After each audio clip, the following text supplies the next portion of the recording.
Hello, আসসালামু আলাইকুম everyone. শুরু করতে যাচ্ছি প্রেম আসক্তি। লিখেছেন রোজা জামান ফ্রেয়া। হঠাৎ এমন কাজে ভড়কে যায় ফ্রেয়া।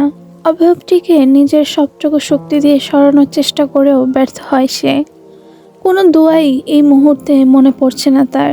আয়াতুল কুরসি পড়তে নিতেই সেই বাচ্চা অবয়বটি বিবস্ত্র হাসি দিয়ে তা উল্টো করে পড়তে শুরু করে। অবয়বটির সাথে ধস্তাধস্তি করার এক পর্যায়ে অবয়বটির উপর ঝাঁপিয়ে পড়ে কেউ।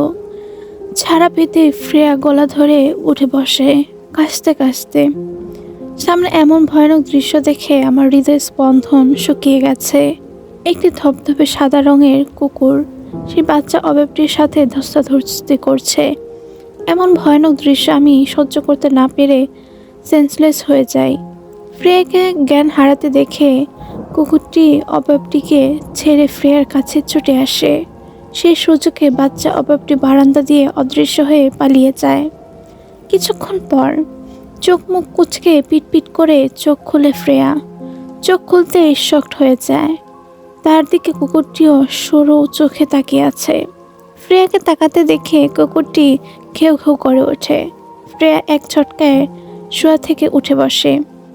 ফ্রেয়া অবাকের সুরে বলে ওঠে, আরে এটা তো সেই কুকুরটা, কিছুদিন আগে আমার রুমে দেখেছিলাম।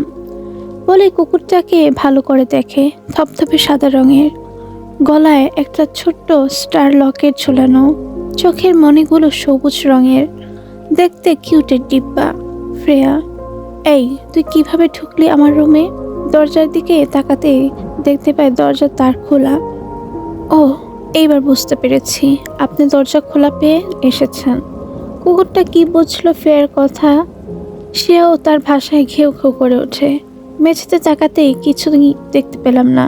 আজব, আমার স্পষ্ট মনে আছে আমি হাতের দিকে তাকাতেই দেখি হাত ব্যান্ডেজ করা, সাথে পাও।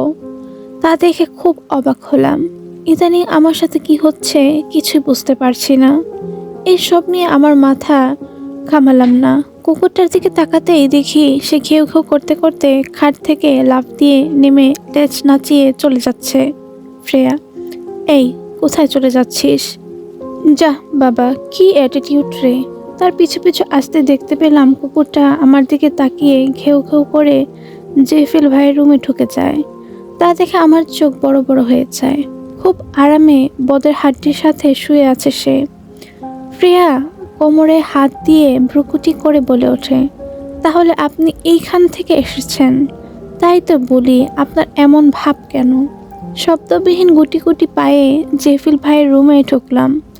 উনি বিছানায় উদাম গায়ে সাদা ট্রাউজার পরে উপর হয়ে শুয়ে আছেন। হায়, ম্যাম মইরা জামু। খালি গায়েও যে কাউকে এত সুন্দর লাগে তা আজ জানলাম। মাথায় গাট্টা মেরে বলে উঠলাম, ছি ফ্রেয়া, ছি।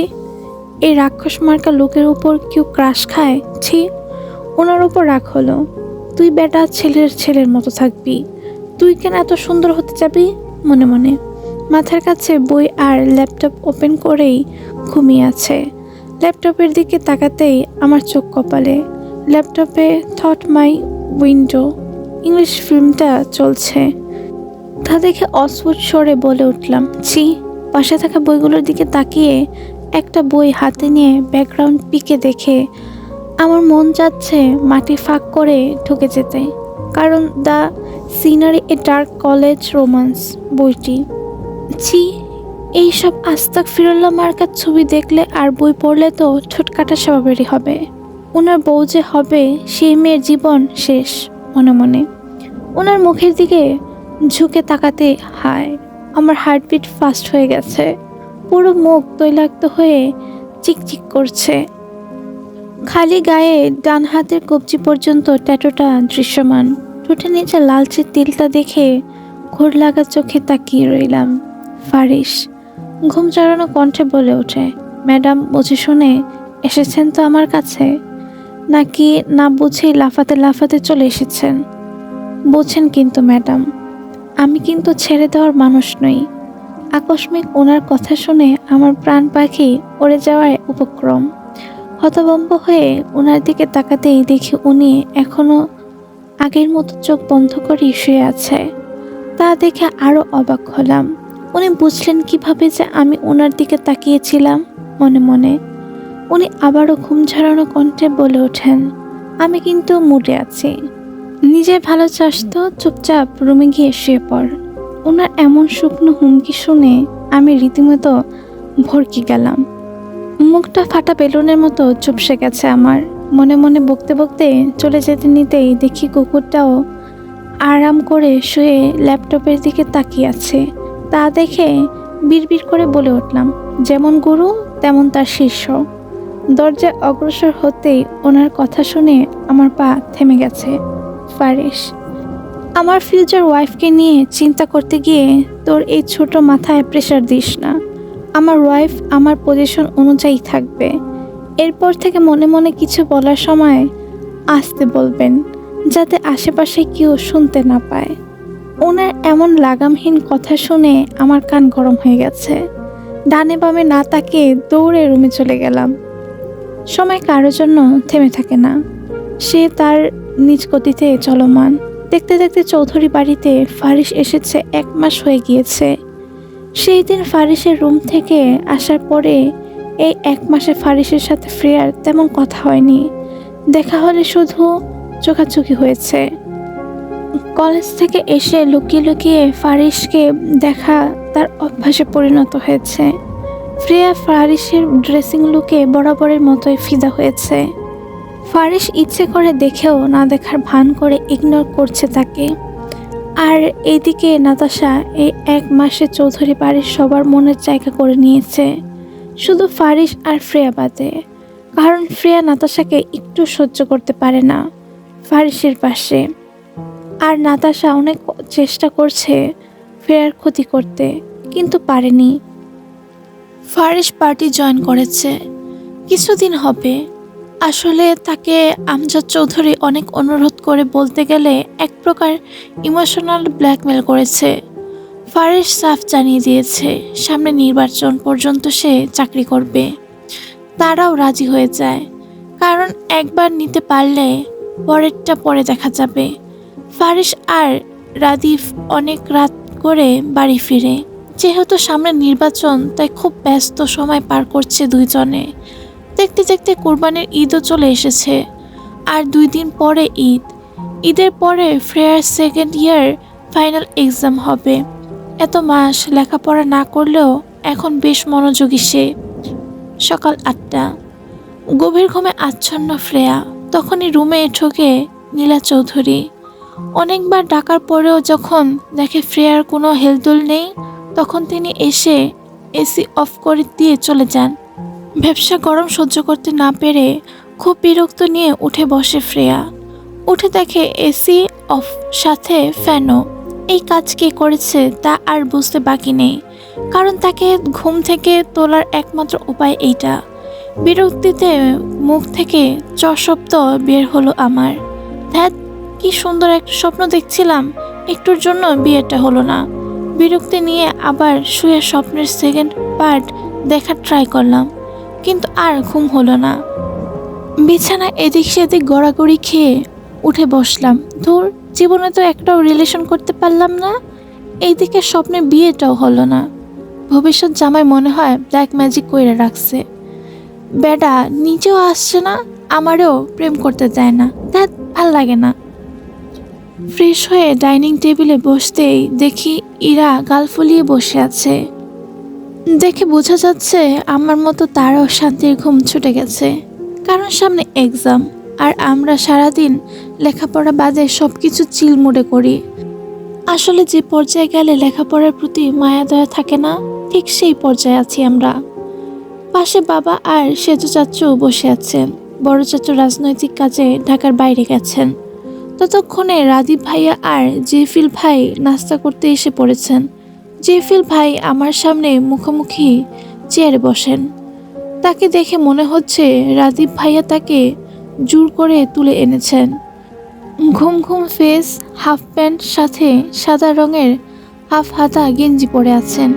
সিল্কি চুলগুলো এলোমেলো হয়ে আছে। বেহায়া মনে বড্ড ইচ্ছে করলো তার অগোছালো চুলগুলো মাঝে হাত বুলিয়ে দিতে। বেহায়া চোখ কোনোভাবে সরাতে পারছি না। আজকাল আমার মনের মতো চোখগুলো বেহায়া হয়ে গিয়েছে। আমার ভাবনার মাঝে বাবা চায়ের চুমুক দিয়ে বলে ওঠেন, আমজাদ চৌধুরী, আজকে মনে হচ্ছে তোমরা কেউ অফিসে যাবে না। রাদিফ, মানে চাচ্চু, আজকে বিকেলে বন্ধুদের সাথে ঘুরতে বের হব। এতদিন ব্যস্ততার কারণে দেখা হয়নি। রাদিফের এমন গুছিয়ে মিথ্যে বলার দেখে ফারিস তার দিকে সরু চোখে তাকায়। ইসহাক চৌধুরী পেপারের পাতা উল্টাতে উল্টাতে ছেলের উদ্দেশ্যে বলে ওঠে, বাইক রেসিং বাদে সব কিছু করতে পারো। সেজ চাচ্চুর কথা শুনে ইরা আর আমি সরু চোখে তাকাই রাদীপ ভাইয়ের দিকে, কারণ রাদীপ ভাইয়া প্রায় সময় বাইক রেসিং করে। তা আমি আর ইরা বাদে বাড়ির কেউ জানে না। রাদীপ ভাইয়া যখন বাইক কিনেছিল সেই দিন সেজ চাচ্চু তাকে খুব বকেছে, মারতেও গিয়েছে, কিন্তু বড় চাচ্চু বাধা দেওয়ায় মারেনি। কি কারণে বড় আর সেজ চাচ্চু বাইক দেখতে পারে না তা সবার অজানা। সত্যি বলতে আমার বাইক খুব অপছন্দের। রাদীপ ভাইয়া বাইক কিনতে কেউ খুশি না হলেও আমি ছিলাম। রাদীপ ভাইয়া আর জেফিল ভাই কি যেন বলাবলি করছে। আমি খুব আস্তে ধীরে খাচ্ছি আর তাদের দুজনের কথা শোনার চেষ্টা করছি। তাদের ফুসুর কথা শুনে যা বুঝলাম, আজকে রাদীপ ভাইয়া বাইক রেসিং আছে, তাই সে জেফিল ভাইকে রাজি করানোর চেষ্টা করছে। আম্মুকে পানি দিয়ে যেতে বলায় তিনি রান্নাঘর থেকে হাতে খুন্তি নিয়ে এসেছেন।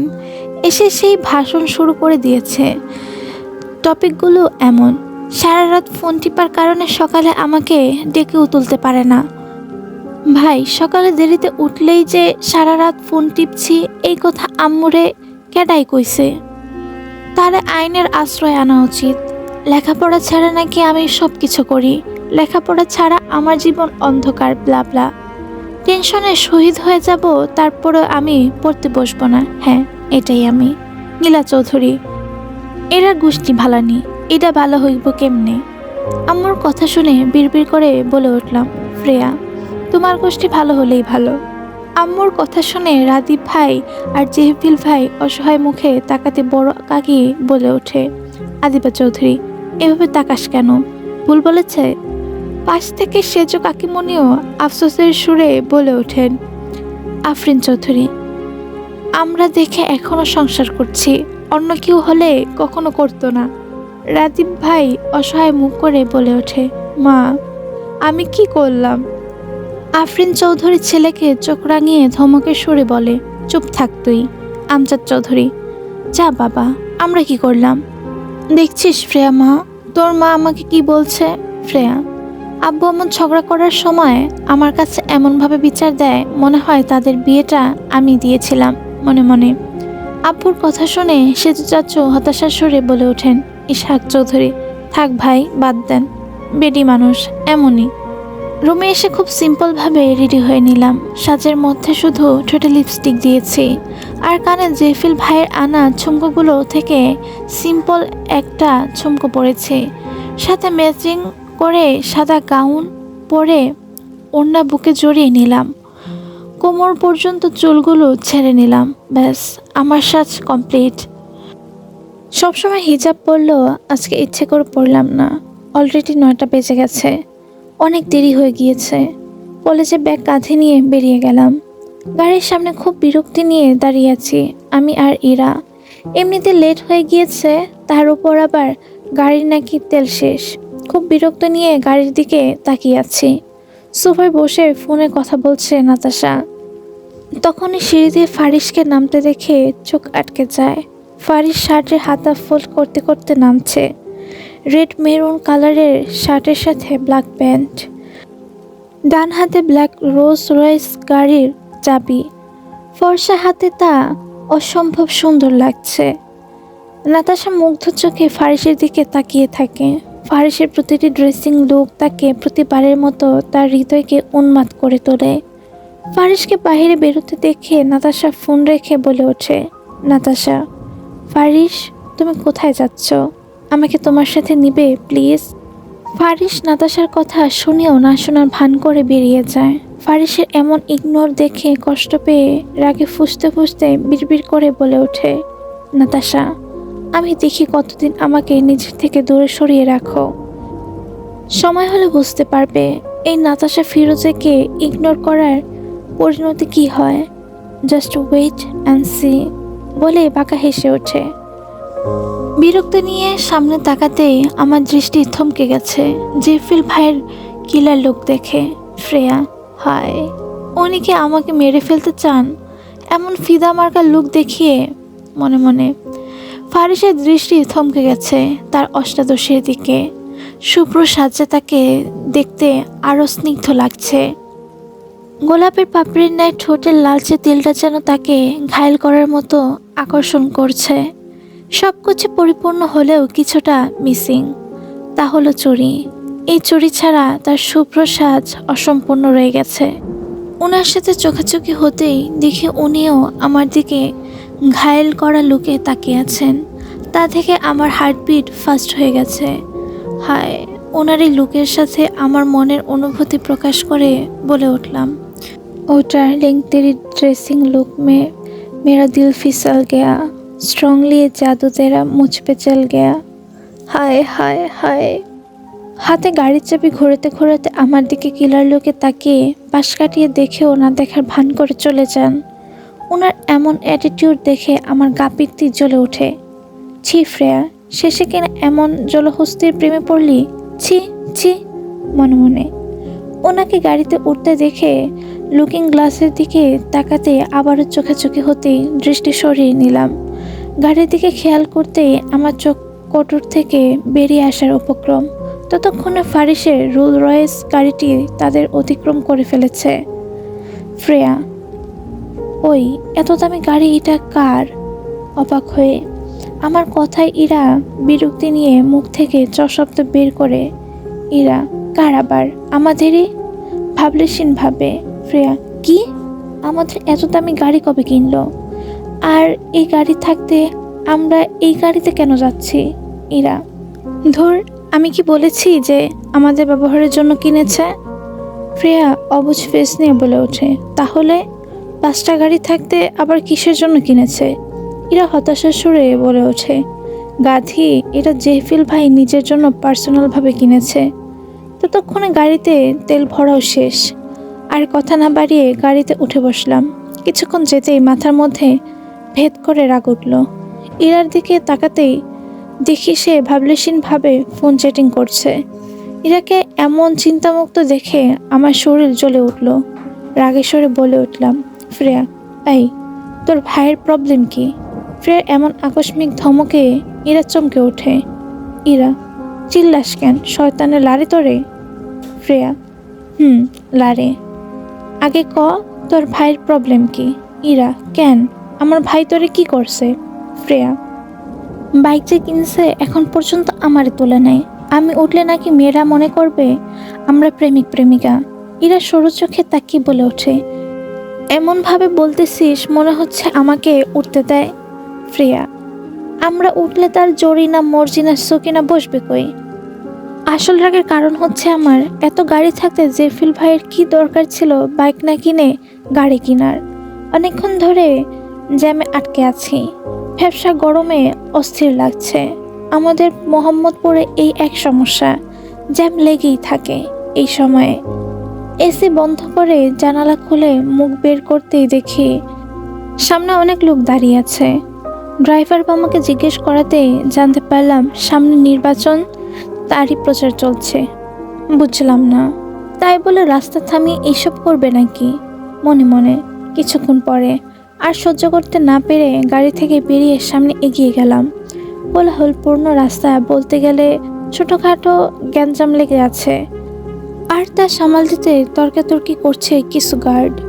ধূসর রঙের শার্ট পরা একজন লোক ফোনে কারোর সাথে চিল্লিয়ে কথা বলছে। ফ্রেয়া, এই যে শুনছেন? কোনো মেইলি কণ্ঠ শুনতে পেয়ে পিছন ঘুরে তাকায় অগান্তক। তাকাতেই তার কথা বলা থেমে যায়। চোখ থেকে সানগ্লাস সরাতেই তার চোখ থমকে গেছে সামনে দাঁড়িয়ে থাকা শুভ্র কন্যার দিকে। তার গোলগাল মুখশ্রী অতিরিক্ত গরমে ঘেমে লাল হয়ে আছে।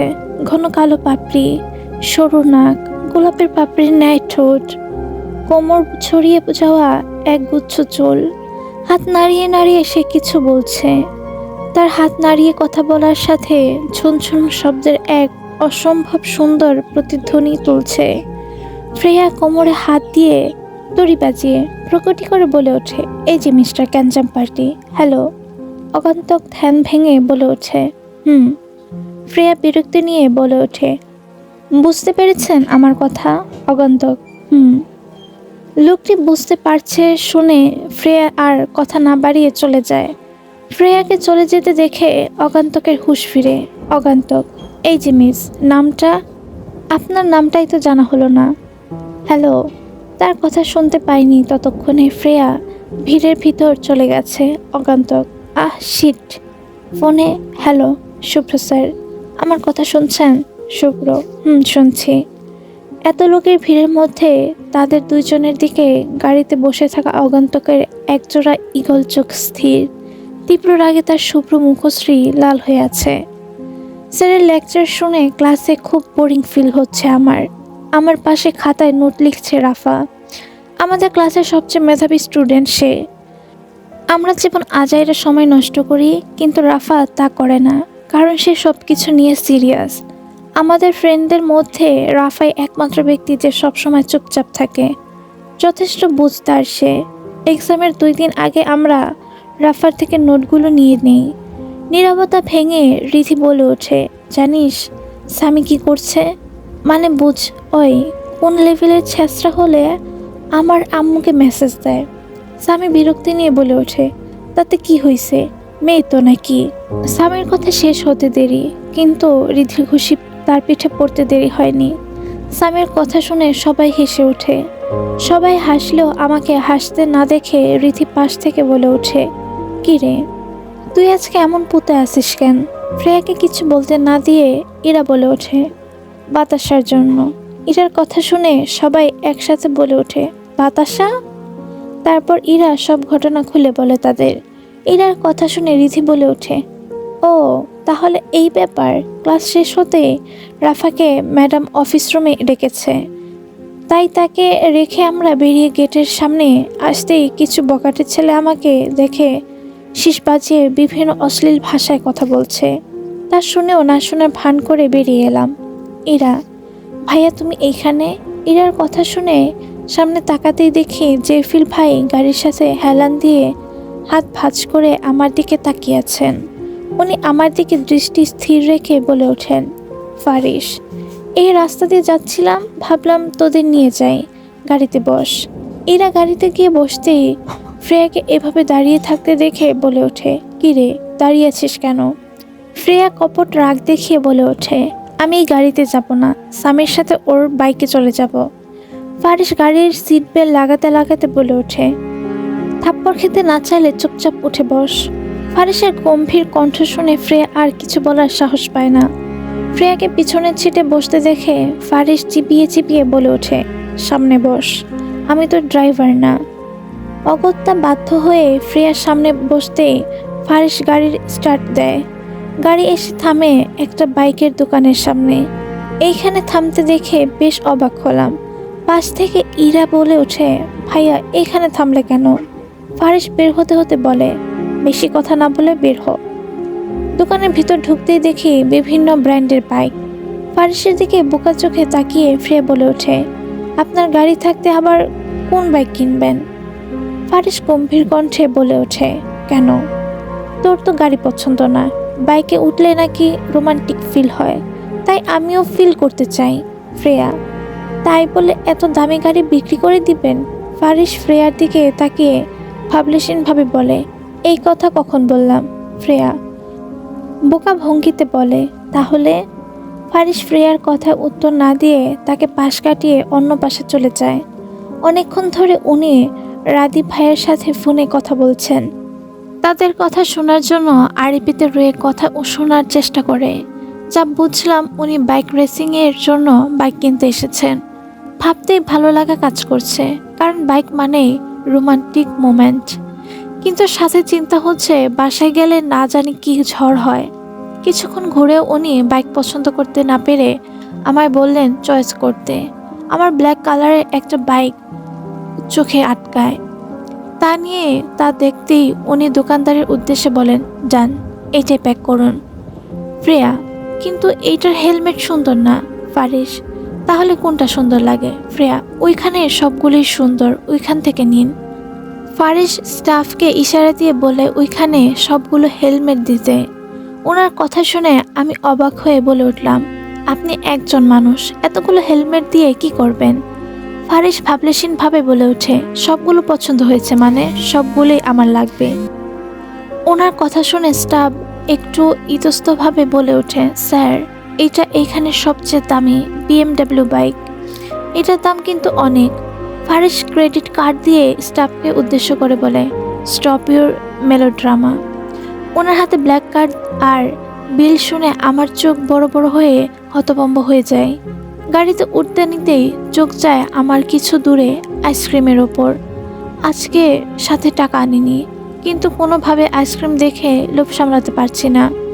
জেফিল ভাই গাড়ির কাছে আসতেই ওনাকে বলে উঠলাম, ফ্রেয়া, এই যে শুনছেন, আইসক্রিম খাবো, এনে দিন না প্লিজ প্লিজ। ফারিস চেয়েও না করতে পারছে না।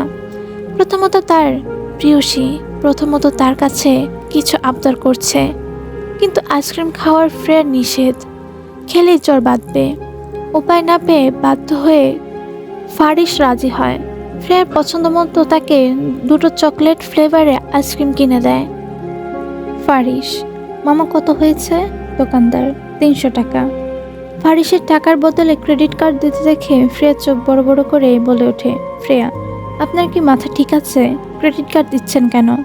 ফারিস, কেন, কি হয়েছে? ফ্রেয়া, এইখানে ক্রেডিট কার্ড দেওয়া হয় না, খুচরো টাকা দিতে হয়। ফারিস, ওকে, আমি ক্যাশ করে আনছি, তুই দেখ আর কোনো ফ্লেভার খাবি? খবরদার এইখান থেকে কোথাও যাবি না, আমি আসছি। ফ্রেয়া, উনি চলে যেতে আইসক্রিম খাচ্ছিলাম, এমন সময় আমার ফোন বেজে ওঠে। ব্যাগ থেকে ফোন বের করে রিসিভ করতে আমার হাত পা হিম হয়ে গিয়েছে। জেফিল ভাইয়ের দিকে তাকাতেই দেখি উনি ফোনে কথা বলতে বলতে রাস্তা পার হচ্ছেন। ফারিসকে ডাকতে বেখেয়ালিভাবে দৌড়িয়ে রাস্তার মাঝে চলে গেছে ফ্রেয়া। ফ্রেয়া, জেফিল ভাই, গাড়ি আসছে। সজোরে একটি ট্রাক এসে ফ্রেয়াকে ধাক্কা মেরে চলে যায়। মুহূর্তে রাস্তার মধ্যে রক্তাক্ত হয়ে ছিটকে পড়ে ফ্রেয়া। চোখ বন্ধ হওয়ার আগে ঘোলা চোখে শুধু এইটুকু দেখলাম, জেফিল ভাই আমার দিকে দৌড়ে আসছেন। তারপর সব কিছুই অন্ধকার।